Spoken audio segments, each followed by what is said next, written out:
it's Jace with Marshall Made Collectibles, and today we're kind of doing a flashback review. What we have in front of us is the BeetleJuice and BeetleJuice exclusive Tombstone that Sideshow Collectibles put out a little over a year ago. Every once in a while I like to go back and look at older pieces that maybe people have forgot, or maybe didn't get the justice that they were due when they first came out. And I think this figure, it kind of falls into that category, because as much as people had wanted a BeetleJuice figure when this came out, they were not thrilled with the head sculpt or the expression. I can't say head sculpt because it's pretty dead on Michael Keaton, but they did not like the expression that they picked.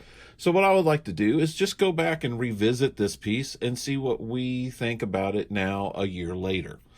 So what I'm going to start with is we've got both of them. They're both brand new and sealed. I'm going to wait to open up the Tombstone. Let's go ahead and get into the figure, and then we'll do the Tombstone last. Okay, we got the BeetleJuice box out of the shipper box and the bag off. Right away, the packaging just screams BeetleJuice. It has that Tim Burton kind of feel. And what you have is the BeetleJuice logo. You have the outside, which looks like the white and black striped suit that Michael Keaton is wearing in the movie. Along the sides, you just have the BeetleJuice logo in this purple wash. It's kind of like darker around the edges, so it has a gradient effect. Tops and bottoms, nothing. Again, on the other side, it just says the BeetleJuice. And on the back, you have the sandworms, and it's just all curled up, and you can see its little eye there. And then you got some legalese. And it is that classic shoebox design that they have. Inside is nothing. Again, you've got around the edge here, we've got that sandworm design that wraps all the way around the box. So the box has that fun, kind of whimsical kind of motif going on. And then we have our figure itself. And Sideshow's famous for doing these straps that hold these trays together, and it looks like his tombstone, and it says, "Here lies Beetlejuice." And it looks like our figure, either his head's down or it's off. So let's go ahead and get him out of his little plastic prison. Okay. And we do. We have two trays. One tray has a multitude of hands, has 7 different extra hands for him, and your stand, that kind of hexagonal stand with, it will have the BeetleJuice logo. Why they do not do the logos in color, they do the stand in like that matte black, and then the title will be in gloss.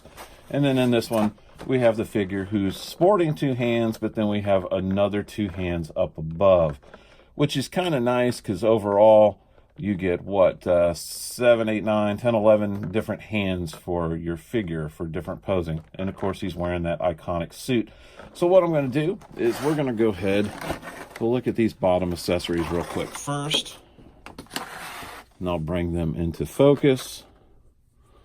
All right, we have a gripping hand. It's got some nice mold detail on it. Some nice veining. Those nails are very crusty, grody. And that is a right hand. We have the left hand here. It's got the ring on his finger. Now, they did do an exclusive version of this figure, which came with the book for the recently deceased. Got him with his nail file. And that is permanently affixed. Very nice. And again, Sideshow has always done a really good job of providing each hand with its own separate peg, which I think all 1/6 scale manufacturers should do that. Some really lovely paint detail on these.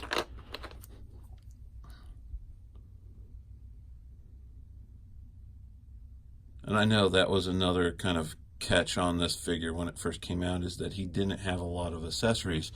But you're getting a ton of extra sculpted hands. I can't think of too many other figures that came with over 11 hands. Got a nice pointing finger. Because these are all sculpted details. And another pointing finger for the opposite hand. Again, you've got that really nice ring.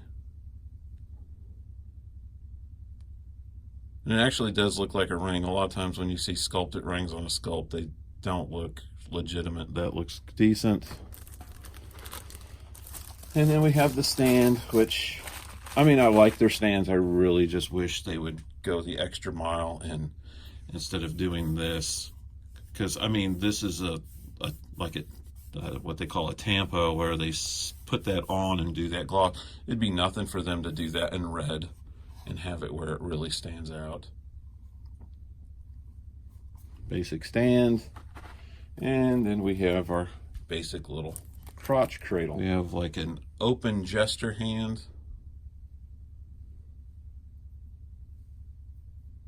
Again, with that mold detail and decay going on. Looks kind of like a gripping hand.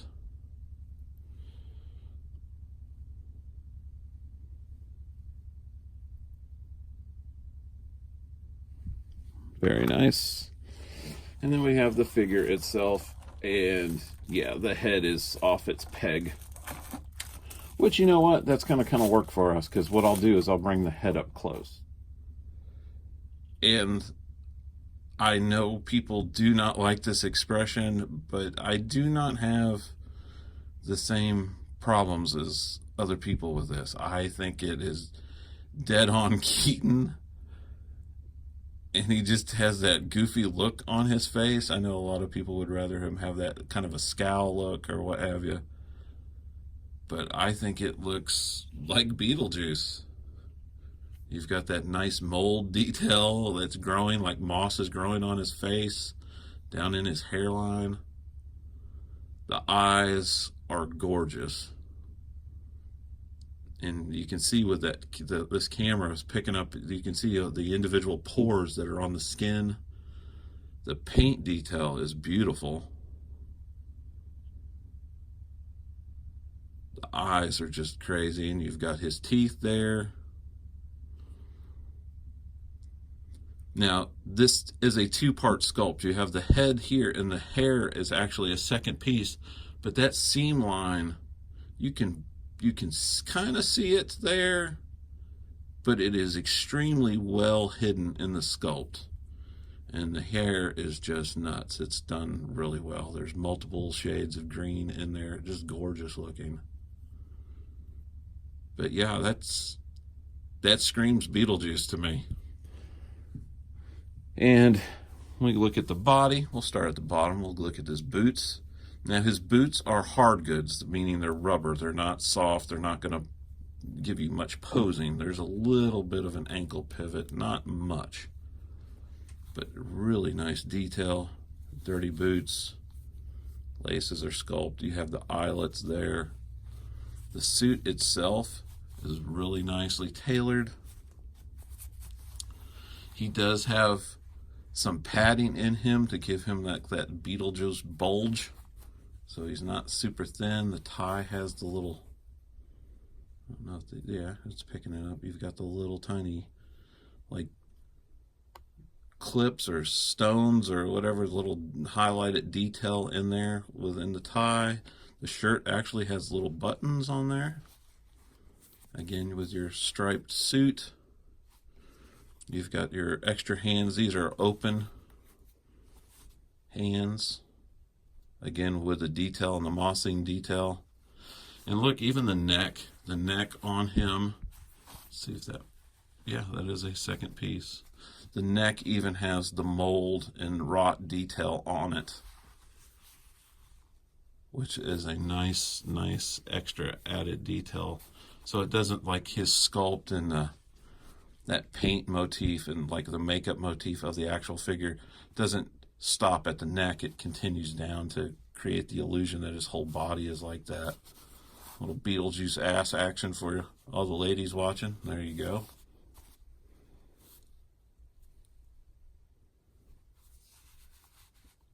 I think he's pretty damn near perfect. Okay, so give me a minute. I'm going to pop his head on. We'll throw on a couple extra gesture hands real quick here, and then we will move on to the tombstone. Okay, I've got his head on, and just I went ahead and threw on the fingernail file hands, and literally just the minute I had the head on, even with the open hands, he just was screaming Beetlejuice to me. I can see where people had issues with this when it came out because of the way the hair is sculpted. There's not a lot of posability in the head. You can make him look down, he can look side to side, but he's not going to look up because the hair is going to hit the back of the outfit. If the neck was a little longer, maybe you could do something, or the neck peg was a little longer, but then you're going to end up with that giraffe neck look. And I really think the way he's sitting, that head does not need to be any further off of the shoulders. With that said, though, even with the limited posability, he's a beautiful piece. And I can see this being something that people will seek more in the future, because I really don't think anybody's going to be knocking down any doors to make us any more 1/6 scale Beetlejuice figures. So I think it's a highlight piece for somebody that loves that kind of, horror comedy kind of thing that Beetlejuice niche had filled, because it's a fantastic movie. But I think this figure is just stellar. For those that complain about the articulation, there has been a ton of figures that have come out that have zero articulation, and people still were attracted to them in droves, like the armored Batman from BVS. Hell, the 303A, all the Halo figures they came out with, they're pretty much just statues that stand there. They can't even hold their weapons. So something like this that still has quite a bit of posability but limited in the neck, I can kind of forgive. And I don't think it deserves half the hate that this figure got when it first came out. Let's go ahead and move into the Tombstone diorama. Okay, and here it is with the Tombstone. And the Tombstone comes, I was almost expecting just for it to come in like a white styrofoam box. I don't know why it would have the art box, and I'm pleasantly surprised because I was really expecting to open up the brown shipper and see white styrofoam in there. Instead, I was greeted with this beautiful tombstone motif that says BeetleJuice Tombstone, and you've got skulls, you've got the sculpture that ended up grabbing the wife, you got a rooster, a beetle, a bunch of different beetles, a key, and a whole bunch of other little symbols. You even got a cow here, and it says 6 scale. On the side, we have that beautiful purple again, like we had with the Beetlejuice box, except this time it says Tombstone up underneath. On the back, we have that same graphic like we have on the front, and the tops and the bottom have nothing, except the bottom does have the legalese, the Warner Brother logo, and a barcode there. And you have the Beetlejuice Tombstone, and it looks great. You have this awesome sculpted detail that's directly from the movie. You have the Here Lies Beetlejuice with a little arrow down below. And then on the bottom, it says Beetlejuice, and then the legalese, and then you have the place for the batteries and the on and off switch.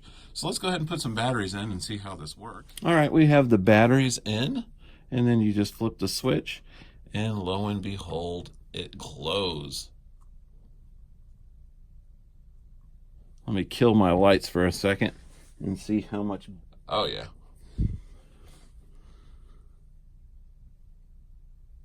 That looks so good.